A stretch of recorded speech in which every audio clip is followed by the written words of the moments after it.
already, my name's Sharon Hall. I'm from the Office of Research Services.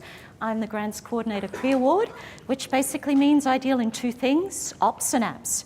So what I'm looking for is to provide you with opportunities for funding and then to help and support you in developing your applications and being successful.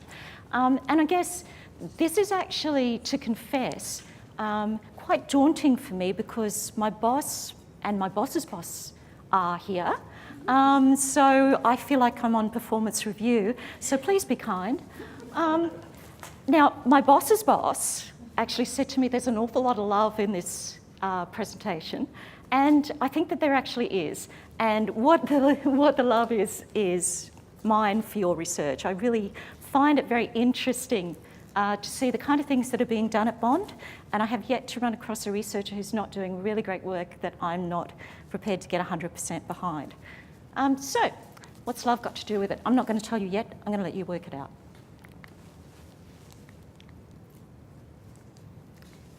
Okay, anyone who's younger than me probably doesn't understand the reference to Why Do We Do It? It's actually lyrics from The Long Run by the Eagles. But really we do it because why wouldn't we want to get paid for what we love doing? And all of us love our research and that's why we do it. But it helps us to get promoted and other things that also end up on money, strangely enough. Who is our audience? I mean, in general terms with grants, and it's a little bit different with OLT, the people who are looking at what we're writing are sometimes experts in our area, sometimes they're experts in other areas, and sometimes, as in the case particularly with philanthropic grants and industry grants, they might be neither. So that really does highlight the importance of a clear narrative that can be understood by people who are not necessarily 100% au fait with the subject area in which you're writing. To my mind, what people are looking for when they're assessing their grants are a series of propositions. The first one is the importance proposition. Is this piece of research, is this research question important enough to take forward? The relevance question has to do with the funding body. Is it actually relevant to the aims and objectives of the funding body? The third proposition is success. Is it likely that this proposal will actually achieve its aims? The next proposition is value. That is, will we get bang for a buck as funders if we actually fund you, as opposed to someone else? And the final one is competence, and this is competence in terms of not just the individual researcher, but the research team. And I would actually add to that the kind of institutional support that they're going to get. I think that's something that's coming up more and more with the funding bodies. Is your institution right behind you? Do they really clearly understand and can they articulate what you're talking about? And can they support you in a very specific way rather than in something more generic? Oh, hang on. Gee, I'm having trouble with this. I'm so sorry. Switched it off for now. Turn it off. Oh, thanks. Okay. Green button. Thanks.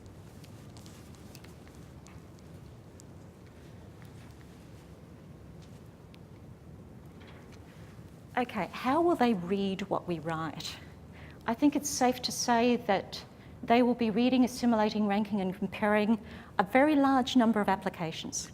You know, when you've got a 9, 14, 18% success rate, you can be pretty well assured that people are speed reading also. So you have to write it with that view in mind. And one of the ways that you can actually capture those speed readers is to use assert justify. So right up front, you tell them what the key point is, bam. And then you explain why it's key, because that's the way that you capture people who are actually speed reading. What you have to do when you're writing is make sure that it's evidence-based and you make it clear where the evidence is from. That involves an up-to-date understanding of the literature, of course, and not just your position on the literature. If there is an opposing position, that's something that has to be explored as well. And really, possibly it's best to write in collaboration. That is by having internal and external peer review, having support right from the very early stages of developing your project, so that you can be assured that once it is at its final stages and submitted, it's been through a fairly rigorous process of review.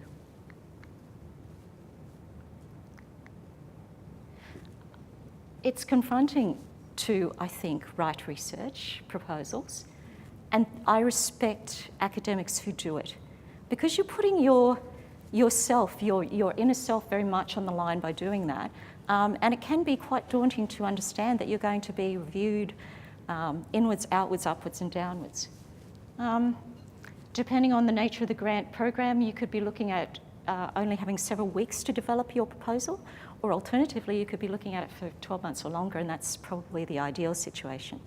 One of the things that we like to suggest is if there's a funding round that you're targeting, it's probably a good idea to think at least 12 months in ahead, especially if you're going to look at collaboration, and I'll come back to that later. The key features of research answers a specific and clearly articulated question. The funding is allocated according to the funding rules, so there are certain things you can include and certain things that you can't. It's a competitive process, and it's also prospective in the sense that funding bodies are actually looking at your proposal as something that you're promising to do. So you have to bear that in mind. It's kind of like going for a home loan. You actually have to give the bank enough evidence to suggest that you're going to be able to deliver. I think there is a fairly consistent format, and with OLT, of course, it's a prescribed format, as with the ARC, the NHMRC, and a variety of other funding bodies. Style is almost always best, easy to read and understand and convincing. And it's really quite important to not just outline your budget, but actually explain it in terms of the methodology. It's no good just saying, I want $60,000 for travel, or whatever the budget item happens to be. You have to explain how that actually fits with your methodology and will allow you to complete this project successfully. We'll be assessed rigorously. In a competitive process, there will be more applications than can possibly be funded in every single funding round that you apply for. I mentioned before that our proposals will be read by specialists and non-specialists, and they'll be comparing apples and oranges, largely, really. Outside of OLT, say for example in the ARC space, you might be looking at proposals from a whole range of disciplines, and they're trying to make assessments across those. Not always easy. I favour collaboration. The Oars people who are here doubtless will back me up on this one. Not just collaboration across disciplines, across faculties, but across institutions. But there are traps in collaboration. And one of them is, and if I can use the vernacular, cobbling together a partnership just for a particular proposal. That's reasonably obvious to funding bodies. So the first point I would make is it's probably a good idea to have an established collaboration. That draws upon multidisciplinary literature that reflects the composition of the project team. It's really probably best in some of these schemes where you have collaborators that you don't just have dyads who've been working together, so pairs. It's probably better if you can start to get more and more of the team members to actually collaborate to write together. And I'm not sure how relevant that is to OLT, but Shelley's nodding at me, so that's good. You may consider sub-projects where you have a large enough team and group. That's one way to get a little bit around that whole dyad thing. Clarity as to roles and relationships and an explanation of that in your project outline is very important. I actually think project governance is something that is underdone in most applications. You need to give the funding body clarity and an assurance that this project will be able to be managed effectively without falling into or shattering into tiny pieces due to disputes. If I can add to, we learned from experience across our two big grants that in the first grant, we didn't clearly outline in specifics with KPIs what our project team would be doing. And so they signed on to the project without those really clear expectations. So we learned the hard way, not just about getting funded, but then managing the expectations of your project team. So that when we went to the second one, we were clear about right down to the level that they needed to each analyze 30 of the interview transcripts. so that when we went through, when they signed on, we pointed it out to them. Signing on means right to this level, and it's been a much more successful process in that when they don't pull up their socks and carry their weight, we remind them that they signed on to that and that that is an expectation. So it's a lot easier when you move from the funding to actually carrying through with the grant if you've been clear about the roles and responsibilities as well. Great. One of the other advantages of collaboration is bringing different resources to the table from different institutions, not just academic resources, but there may be other resources, data sets and various other elements that will take your project forward. Clear timetable is always important.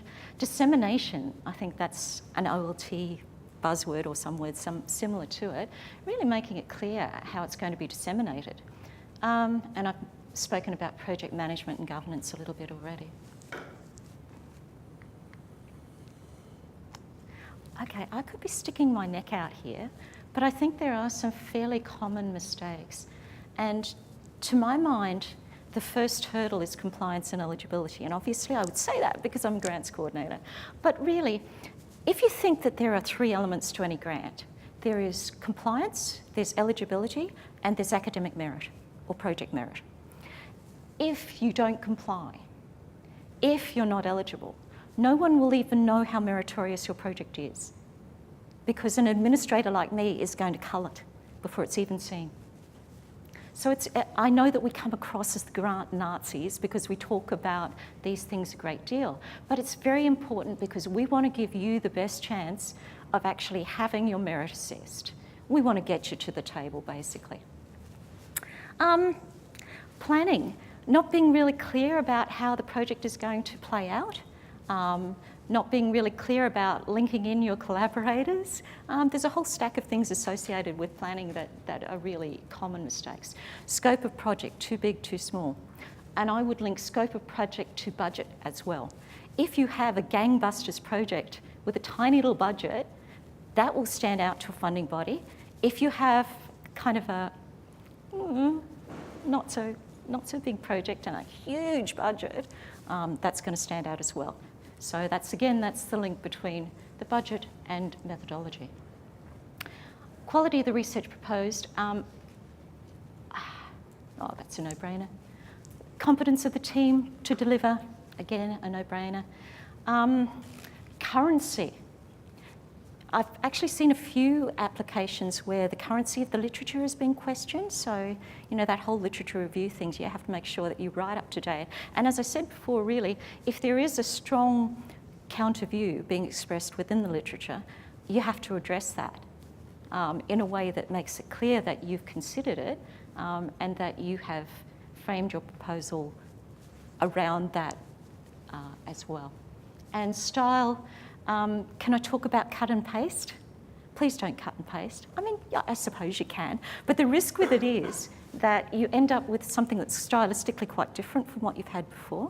And also, yeah, I mean, if you have had a project that you're reframing, you probably do need to think about it in the same way as a project that you're just starting to frame in the first place. Otherwise, you'll just probably write it the same way again. And to add to that as well, it is okay with the OLT grants to submit again, but make sure that you've paid attention, really careful attention to the feedback that they've given you. They get, the panels it is notified on the OLT grants whether this is a resubmission or not, and they will compare it directly against the feedback that you've been given. And it's a surefire way to get it thrown out immediately if you have not really clearly and majorly addressed the feedback that they've given.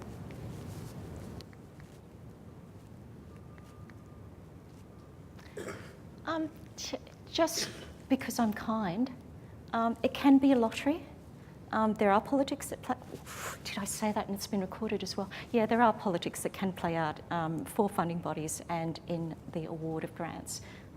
So yes, it can be a lottery. And as I mentioned before, there are always more proposals that are of merit or even of excellence than can possibly be funded. what to do when you're rejected after you've kicked the cat or had a few glasses of wine, which would be my inclination. Probably the best thing to do is really to be a bit proactive. And I suppose what I recommend is having a couple of things on the boil, having a couple of bottom drawer projects, having another couple of applications all ready to go so that you're thinking and planning towards the next step. And sometimes the feedback that you're getting from the round that you've just been through is actually going to help you to develop some of these other proposals, even if it's not for the same funding body. Okay, now if I can get away with another love analogy about how I see grants. I think it's important to find a match for your grant. If you have to substantially rewrite or reconceptualise your proposal, then it probably doesn't match that particular funding scheme. You might need to wait a little bit because things do change, but if it's not a good match, you might want to look for another one. Once you've made a match, spend time finding out what they want and need. That's where the funding rules, even the website of the funding body can give you some very, very good clues as to the kind of language that you should use, what you should be looking at in your proposal, and whether you're going to meet the program objectives or not. When you know what they want and need, give it to them. So frame your proposal around what the funding body is actually looking for. I feel like I'm preaching to the converted here. Sometimes you do have to jump through hoops. Funding bodies will make you jump through hoops to get what you want, but don't forget, they're making a judgment about your future capacity to deliver. So if they make you jump through hoops, then that might be fair enough. Champagne tastes on a beer budget, I will not contemplate the opposite. This is basically about having a project that matches the budget. Be clear in what you say and avoid misunderstandings. I guess when I was writing this, I was actually thinking about the plain English section in a number of grant applications, and remembering back to my days not at Bond, where I have read plain English sections that I had no idea what the proposal was about and had to actually read 2 or 3 pages into the project proposal to actually understand it. So if someone tells you, being the funding body, to write in plain English, it's probably a good idea to get someone who's outside of your discipline to check to see if you've actually done it. No jargon. First impressions count. You haven't got long to capture people's attention. You really do have to, in your executive summary, do that very quickly. The OLT grants work on a 5-point rating scale, and the very first one they look at is rationale. And if you have not convinced them of a rationale over 3, they will not read on into the proposal. So that's absolutely essential that you've captured the why. If your approach has failed before, ladies and gentlemen, you might consider refining it. What can I say about that? Really, I guess I have actually seen researchers before who've put basically the same proposal in year after year. Some schemes will let you, OLT won't. So that's particularly important for you. The right partner makes all the difference. You know, if it's a good, solid relationship that's clearly based on past achievement, that has commitment and tangible commitment from the collaborators and partners, then that can make all the difference in terms of you being successful.